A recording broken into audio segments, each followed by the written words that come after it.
Why is he turning to a Alan Combs in the Hannity and Combs structure here? I just, it hurts my feelings to see my uncle behave like this. No, I know. Hasan Piker is melting down now because him, Destiny, and David Pakman are really the only people who are independent creators. Obviously, there's people paid off by mainstream media. You know, we have The View and all those idiots out there. But these three are the main three that are still independent, who are still trying to hold on to what the woke cult was. Everybody else is kind of waking up to the fact, including Cenk Uygur, who was Hasan Piker's uncle, but everybody's waking up to the fact that they were wrong and that their side is the losing side. So they're now switching sides to the right wing because all they care about over there is just being on the winning side. Hasan Piker is melting down over his uncle speaking at Charlie Kirk's conference and the things that Cenk Uygur said at this conference. Let's get into this clip here where Hasan Piker loses his mind over his own uncle, Cenk Uygur, speaking at Charlie Kirk's conference.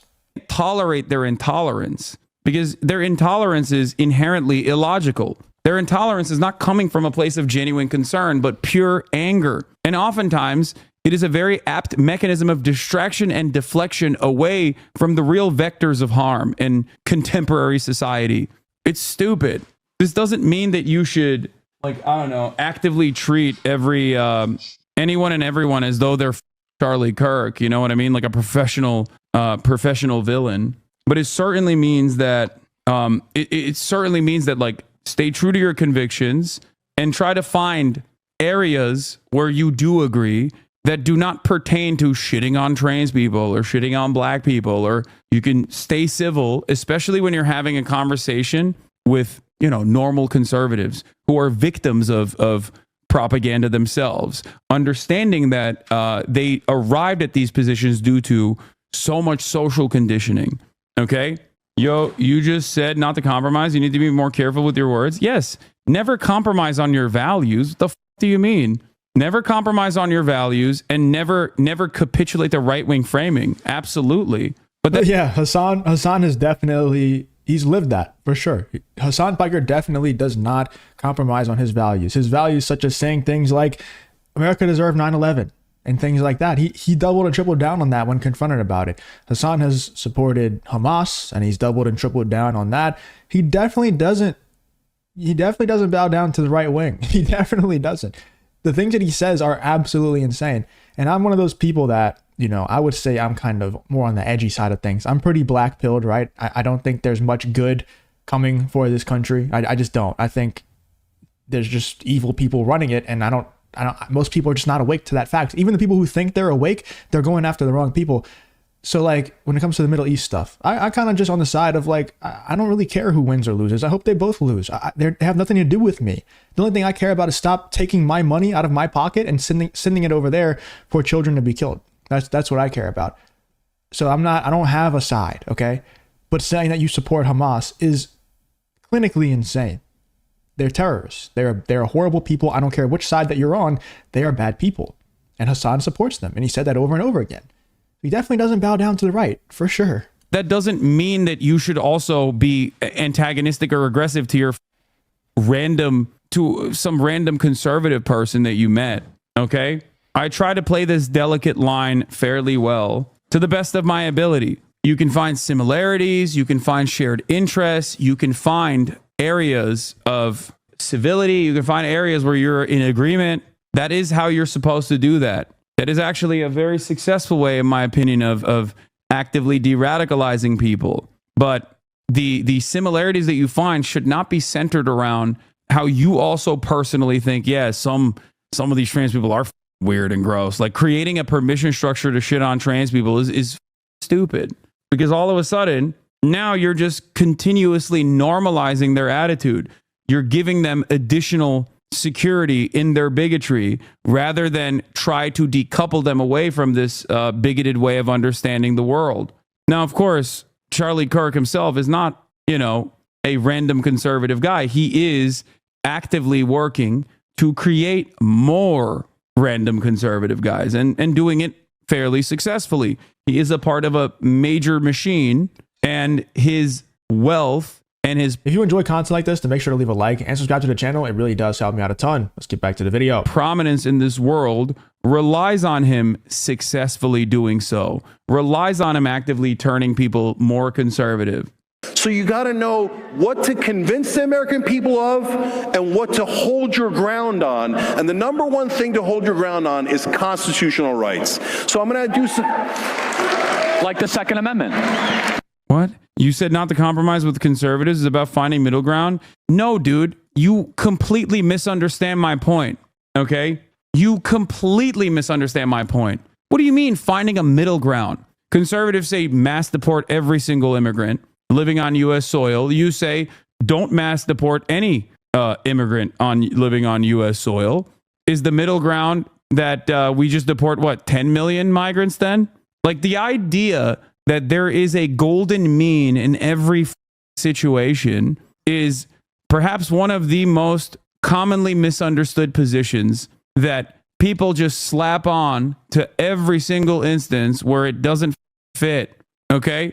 It is so stupid.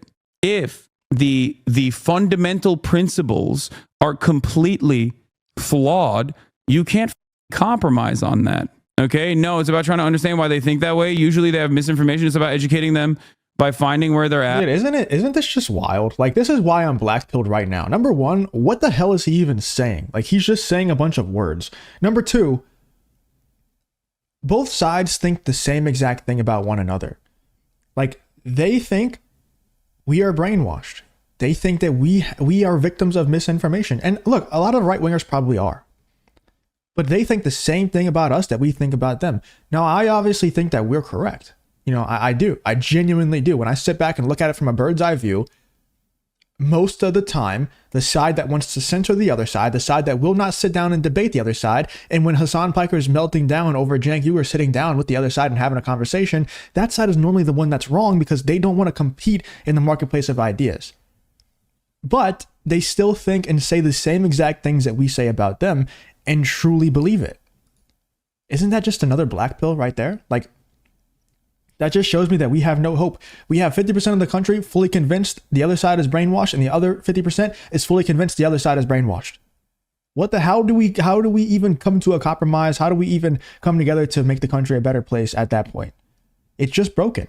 But also, like I said, what the hell is he even saying? Like, he's just saying word salad. That's all. Every time I watch Hasan, which isn't often, by the way, it's only when I make these videos, but every time I watch Hasan, all he does is read his chat. He's like, yeah. Like, he just read his chat and says, yeah.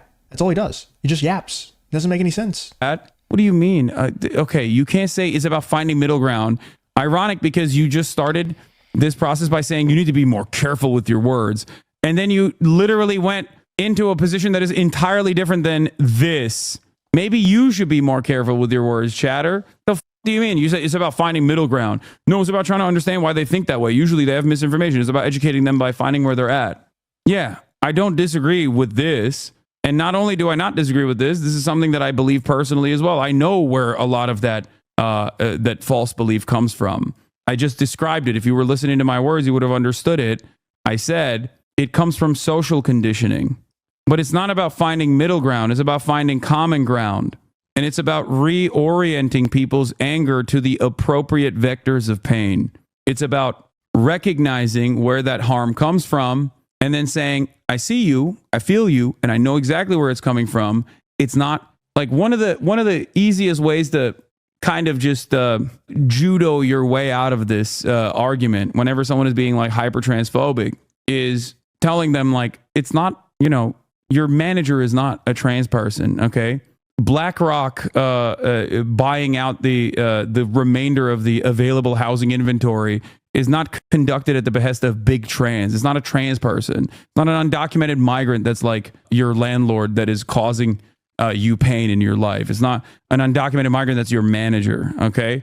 And even if they were, they're not doing that because they're an undocumented migrant or trans. They're doing that because that's the position that they have arrived at in society. Society has normalized this kind of infliction of pain.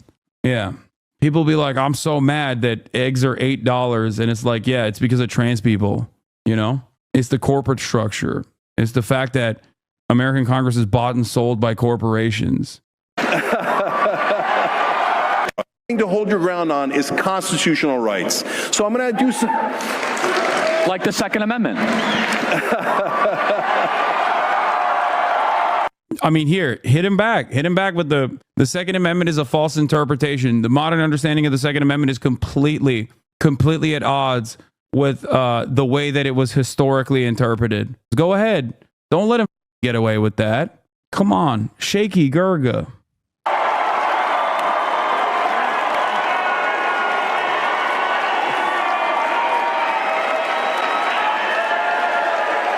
Why is he turning to a Alan Combs in the Hannity and Combs structure here?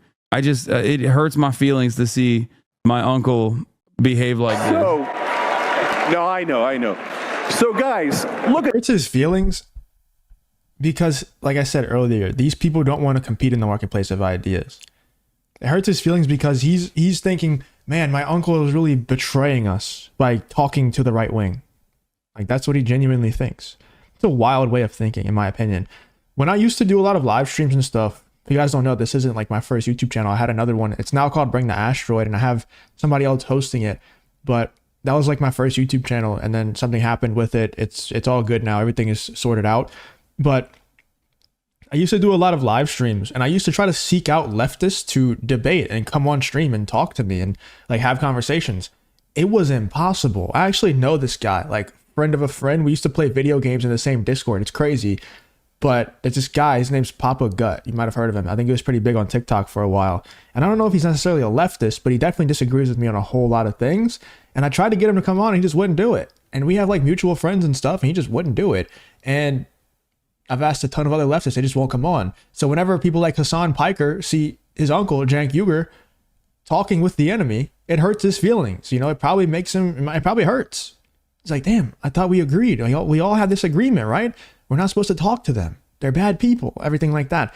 Let me know in the comments what you guys think about what Hasan Piker has to say about Cenk Uygur speaking at Charlie Kirk's event. I guess it's bad to even go to the event. I don't get it. Let me know in the comments what you guys think about this whole Hasan Piker versus Cenk Uygur situation.